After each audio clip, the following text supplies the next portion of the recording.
Thank you for joining us today. I'm your host, Leia Love, and this is Forum 360, where we have a global outlook from a local view. Today, we have a very special guest named Tori Cruz. She is the owner and operator of Peace of Mind and Body Massage, located in Akron, Ohio. Thank you, Tori, for joining us today. Thank you for having me. So, let's just ask a little bit about you and your business. So, how long have you been in business? This year will be 6 years. Okay, so what made you get into massage therapy? At the time, I was actually going to school to be a nurse, and there weren't any spaces available, so I wanted a license, and massage was the next best thing. And believe it or not, I got in and ended up enjoying and learning more than what I could have ever imagined. Okay. Yes. So what about massage does it keep you passionate about it? Because there's no cap in what you can learn. The learning is just unlimited. No matter how short of a time or how long of a time you've been in, there's always so much to learn and know. Okay, what are some of the benefits of massage? Massage is great for stress relief, detox, pain relief, great for any kind of rehabilitation. I mean, there are so many benefits, many benefits. So in particular, health-wise, what are some of the health benefits, like if somebody has depression, if they can't sleep, if they're stressed? Massage is really great for that because, you know, as we all know, we are in a right now very busy, demanding society. A lot of people don't rest. Massage is great for aiding with just sleep. Massage is great for relieving any kind of anxiety, the tension in the muscles, and also with depression because we don't get a lot of sun here in Northeast Ohio. Massage is very, very good for keeping those hormones up and kind of leveling us out. Okay. People that suffer from migraines, how can they benefit from a massage? Pressure points. Pressure points here, pressure points here in the back of the head are wonderful for people that suffer from migraines. Okay. Cold stones are great too. Cold stones. Mm-hmm. Like a lot of people hear about and use hot stones, but cold stones are very good also on the face and things for people with migraines. So what's the difference with a hot stone and a cold stone? Sometimes the stone that's used is different. A lot of times for the hot stone, it's a hot lava rock or hot basalt stone that we use, and we heat it up, which is good for melting tension away in the muscles. The hot stones, the cold stones are pretty much the same thing. They're just cold instead of hot. So one is heat and one is cold. But they both still will melt away everything that needs to melt away. That is correct. All right. What are the types of massages that you offer? We offer Swedish massage, deep tissue massage, hot stone massage, and aromatherapy massage. Now, what's the difference between those? For Swedish massage, it is more of a relaxation massage. Since we are licensed, say if you were getting a massage, if I found a knot or an area that needed some work, I could go ahead and go in and treat that area because I am licensed. Deep tissue, well, Swedish massage more so deals with the superficial layer of muscles, mm-hmm. and the deep tissue more so deals with the deeper layers. Sometimes people think that it absolutely has to hurt.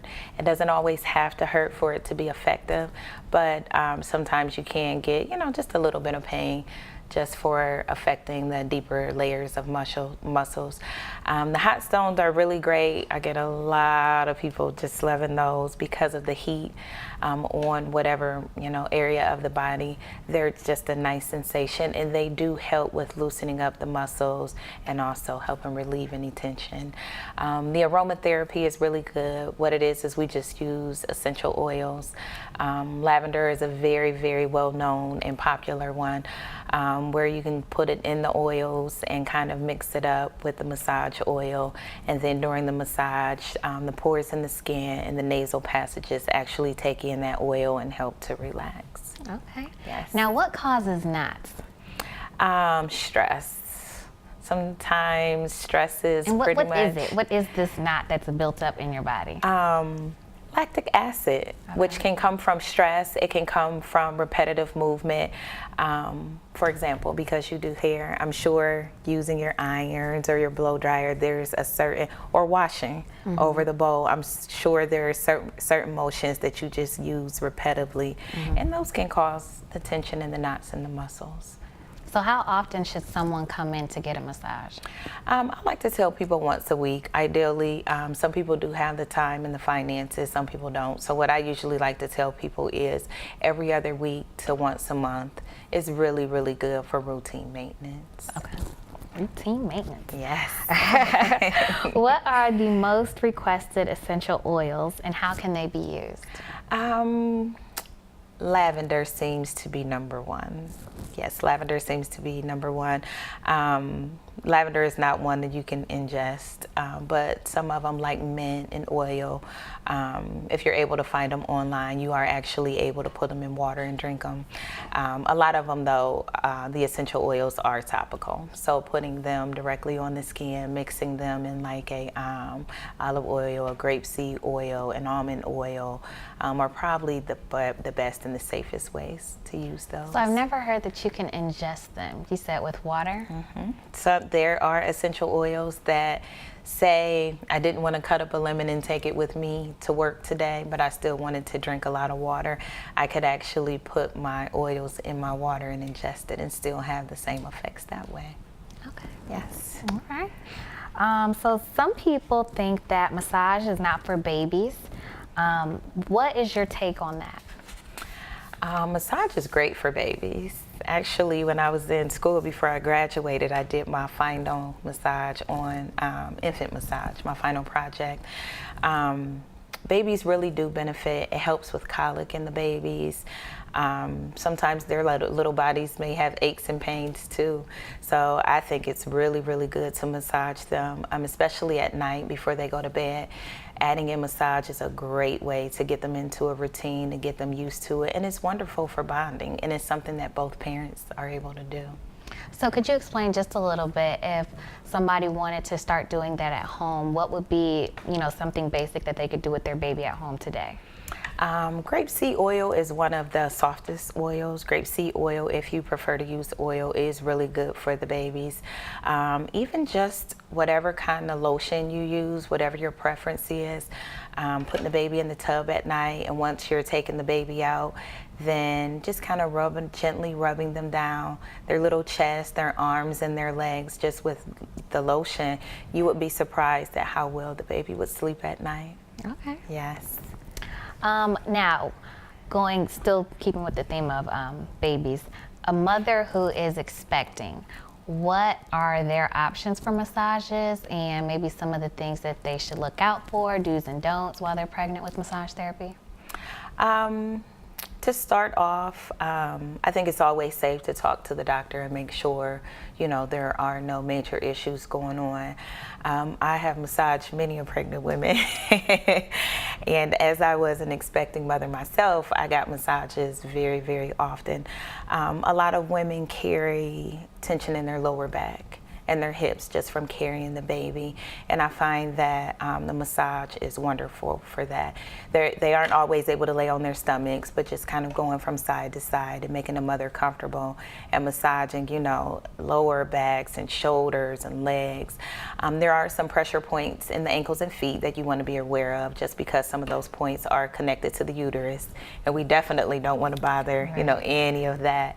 But massage is great for expecting mothers. And then it helps, just like it will with anyone else, just to calm, a lot of the anxiety. You're tired all the time, you're carrying that load. Like, it's just a good way to just take care of your body and help your mind stay clear. All right, so I've heard a little bit about sciatica and that it's really good to get massages if you have that. Can you tell me what sciatica is and why it would be good for somebody to get that with a massage? Pretty much what sciatica is, so in your glutes, you have a muscle called your piriformis that kind of runs right across the middle there. And then you also have nerves there. So if your muscles are tight, it can squeeze on that nerve. Now the nerve can run below above or right through that piriformis muscle. And when that muscle is squeezing on that nerve, it causes an extreme amount of pain for people. Sometimes you'll hear people say, if they sit for a period of time, if they're driving for a period of time, sometimes when they go to bed and get up in the morning, that area is sore. Sometimes you will hear people say that they feel like a shooting pain from kind of like the mid glute all the way down to the knee or even down to their toes. Massage is really, really good for that because with the heat and the manipulation, it can help to release that muscle, which will kind of help back off and let go of that nerve and help relieve that pain. Okay. Yes. So also with sports injuries, those also can have some effects on the body. So how can they, in their plan of treatment, incorporate massage therapy for any sports injuries? I think massage is one of the greatest things for sports injuries. My kids all play sports. My son is in basketball right now, and he actually had an injury this season, and I massaged him every day, along with going to see the chiropractor 3 times a week. And it was just really, really beneficial to work those knots out, to kind of help the muscles heal, to undo the muscle memory that wasn't healthy, to reset those muscles. And then just with the rehab as well, just to kind of get that healing process going, getting that blood to that surface so that he was able to heal and play right away. Right away. Good. Right away. If you're just tuning in, I am your host, Leia Love, and we are here today with Miss Tori Cruz of Peace of Mind Body Massage. And she is the owner and operator, and she is talking to us today about some of the health benefits of getting a massage. So, what are the top professions and activities that you see that people should get massages for? Because there may be some people who have never had a massage before, but you're in this industry, you should definitely be getting massages more often. I would start with people that are sitting at desks. That probably don't pay attention to their posture, that are stressed, that are clicking, that are looking. Those are a lot of the people that I see a lot. And then working with people, the stress on top of that really could benefit from a massage. I probably would say people that are on their feet, no matter what kind of job it is. A lot of times just being on your feet, whether you're stationary or moving, depending on the kind of floor that you're on. People that do a lot of heavy lifting would really, really benefit. People that have high stress jobs would really, really benefit. And people that are just constantly busy. Of course, athletes, yes. I would even venture out to say even students. Yes, just the stress, whether it's high school, whether it's college. I've even had a few of the elementary kids come in. So, yes, I would. Pretty much everybody would benefit from it. Okay. So how does massage detox the body? And how can people, create a plan for a good detox? And why would they need to detox? I would probably say a lot of the things that we eat, maybe our routines as far as movement throughout the day. I would say water. Water is your best friend, along with massage, will help get rid of. Well, when we give a massage, when we go in and we're massaging and we're breaking up tension and necks and shoulders, we're breaking up lactic acid. So now that's in the body and you really, really, really need to flush that out. So drinking water and getting a massage to aid with the detox process is probably the best thing to do. Is there a certain amount of water after a massage that you should drink, or is it just making sure you get just like a bottle in? A bottle is fine. The more the better. I wouldn't overdo it. Too much of anything is not the greatest, but yes. Okay. Is there an age limit with someone being too old or too young to come in and get a massage? No, not at all. I've had babies all the way up over 90. Okay. So everyone benefits from massage. Okay. Carpal tunnel. something that cosmetologists like myself and people who type a lot deal with. So how often should they come in, and what could they expect from their wrist hurting? You know, some results that they would expect from getting a massage for those things. I would probably say, depending on how severe it is or severe it isn't, will kind of determine how often they should come, how often they're using those wrists, how much they're giving their wrist a break would definitely depend on how often they should come in. Once again, once a week, a couple times a month, even once a month, just depending on what's going on. And believe it or not, just manipulating those muscles in the wrist and the hands, you will be able to see a major difference from it. Is there something they can do at home in addition to coming in if they have, you know, problems with their wrists, or maybe another area that they can aid in your therapy with your massage? I would say range of motion is always good. You're working, you know, those wrists a lot, or whatever area of the body it is a lot. So resting it, kind of having that balance is always beneficial. And then sometimes if there is pain, topicals don't hurt. Ice doesn't hurt, depending on what's going on. Heat may not even be a bad thing. Maybe alternating heat and ice will be very, very helpful. Now, what's the difference? Because, you know, you go some places and they say, you need to just heat, and then other places say, you need to go soak in an ice bath, you know? So I'm like, well, what is the difference? What I usually like to tell people is ice is really good if you have any kind of swelling. Okay. You probably really don't want to put heat on that. Okay. If you have any heat or redness, ice is probably your best way to go. If there's more of a kind of pain going on, depending on what else is associated with the pain, then heat is okay. And then you can do both, you know, kind of alternating for so long with one and then switching over to the other. So if you have swelling and you said redness, yes, that's going to be, you're going to ice. Yes. And if you have just pains, you're going to go ahead and just do the nice warm alternating compress. Yes, so any kind of inflammation, stick with ice. Okay, inflammation is ice. Yes. What should people know about things to do? I think I already talked about that a little bit after the massage, but some of the benefits and results that they'll see, like how quickly will they see all that after a massage? So somebody who may have sciatica, or somebody who wants a deep tissue because they're really, really, you know, they can't move, you know, I guess something like that. What would be their, you know, post treatment, or how long would they be able to see the benefits after that? Each person is different. It depends on how active they are, what other, I guess, areas that need work or other things that they're dealing with. I usually like to tell people this because I think people, we are magic. Right, we want it right there. When I leave today. Yes, I want it right now.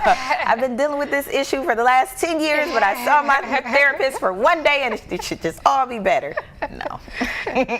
You will be better, but you won't be totally better. Mm-hmm. And what I like to tell people is you didn't get here overnight, so it may take a little bit of time to get you out, you know, kind of out of this area and back into just feeling better. It depends on your diet. One thing, you know, I'm careful to also mention to people is it depends on weight, even how in shape you are. Are there other factors that are adding to that? How much are you drinking water? What else are you intaking, you know, on top of that? How active you are, you know, how active you are not. So it really just depends on what all has been going on. Like I've had some people come in and we were able to kind of catch it and get it right away. And then they can maintain, you know, a certain schedule and things will be okay. But each person is different. Each body is different. Each, you know, the way that people respond to the massage, everyone is just different, so. All right, so somebody comes in for their first visit. What can they expect? I would probably say paperwork is a must.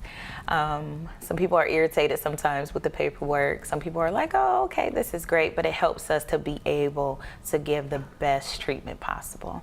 To know that this is your first massage, okay, we know exactly how much, I may need to explain, what questions I need to ask. I always like to talk to people for their first visit and find out if they're nervous, because people don't know what to expect. Sometimes they're nervous. Sometimes they've heard so many different myths about massage. So I always like to find out, where the customer is at, how comfortable they are, if they have any questions. So usually when someone comes in, we'll start with an intake form. I'll go over that intake with them, find out if they have any questions. Some people like to come in and totally stay fully clothed. Some people are, are comfortable with not staying fully clothed. So it really just depends. But yes. And that was going to be my next question. Sometimes people, if they've never been to a massage, they don't know that you're supposed to remove some of your clothing. Yes. So how do you make them a little bit more comfortable with that? Which, like you just said, it just depends on your level. Is there a level that you would tell them, like, up to this level is what's going to be, you're going to get the full, massaging benefit of it? Or they're but it can be a little bit more limited with XYZ still on. I usually like to tell people to undress to their comfort level, and then that way the person is very comfortable. Sometimes I will say, well, if you want me to work this part of the body, if you remove this, it's a little bit easier. Are you comfortable with that? Are you okay with that? And most times people are. I just think it's just very important to talk, to find out what is comfortable for the person, and then allow them to kind of go with that, for a first time. And then they can kind of gauge what's okay, what's not okay, what they're comfortable with, what they do and don't like, and then have that idea and go from there. All right.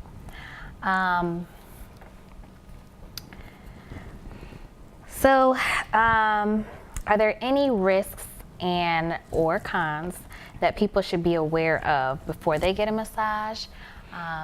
So maybe some people are just not good candidates, and I know you said everybody is, but is there ever issues that they're not a good candidate for it, or some things that they should just consider beforehand? There are contraindications to massage. That is determined case by case. I would probably say being able to get on and off the table is very important, and then maybe being able to lay on your back or your stomach for an extended period of time is very important. And then sometimes we are able to accommodate by putting a person, from side to side. There could be different medical issues that may prevent someone from getting massage. Rashes are definitely a contraindication. Like in the summertime, you'll see a lot of people get into poison ivy. Things like that. Yeah. So things like that are things, because they spread easily, things that you want to be careful about. It's good to know. Yes. So everybody, I'm sure, would love to have a massage, but it may not be in their budget. So two-part question is, do you offer packages that would allow them to begin to have, certain amounts if they, group everything together? Or is there an option for insurance to cover if there's, a case like that? Yes, we do take insurance. That hasn't been a problem thus far. One thing I've found out is a lot of insurances do not cover massage, or there has to be physical therapy or massage and chiropractic in order for it to be covered. So that just depends on the insurance carrier. And you're licensed to be able to do those? Yes, the license actually allows us to be able to do that. And then as far as packages, yes, we do offer packages. Okay. One thing I like to tell people is if the hour or the 90-minute, is not really beneficial to the budget, you can always do a half hour or just pay by the minute, whatever suits you best, and just kind of go from there. So you can customize and create their own little package that they would like. Yes. Good. Yes. All right, so let's get to know you a little bit. So you are a mom running a business. So how is that? How have you found your balance? Oh my goodness. I'm not really sure I found it. I just kind of do it. For the 6 years that I've been in business, I think the biggest thing that I've had to remember is to prioritize. My family needs me. I love being a mom. There's actually, outside of massage, there's probably nothing else on this earth that brings me just that much happiness. But it is a balance, and it's not a once a year I set this goal. Like, this is a weekly, sometimes a daily thing to make sure that I am prioritizing, okay, these are my hours that I will work. These are my hours that I will spend with my family. These are my hours that I will also have time for myself to make sure that, I'm healthy and in a place mentally and physically to be able to give to others. So it's a constant grind. That balance is very important. And sometimes it is hard to maintain, but it's not impossible, and it definitely can be done. I want to thank you for joining us today. I am your host, Leia Love, and this is Forum 360, where we have a global outlook from a local view. Again, we were talking with Miss Tori Cruz today of Peace of Mind and Body Massage. So you can join her. Oh, how can they contact you? You can go online to www.peaceofmindandbodymassage.com. It's the entire business name. You can reach us there, or you can reach us at www.vagaro.com/peaceofmind and check us out there also. Thank you for tuning in. Have a wonderful week. Forum 360 is brought to you with support from Electric Impulse Communications, Kim and Harvey Nelson, Rubber City Radio Group, Acronist.com, Hudson Cable, Medical Mutual of Ohio, Forum 360 supporters, and the Shaw Jewish Community Center of Akron.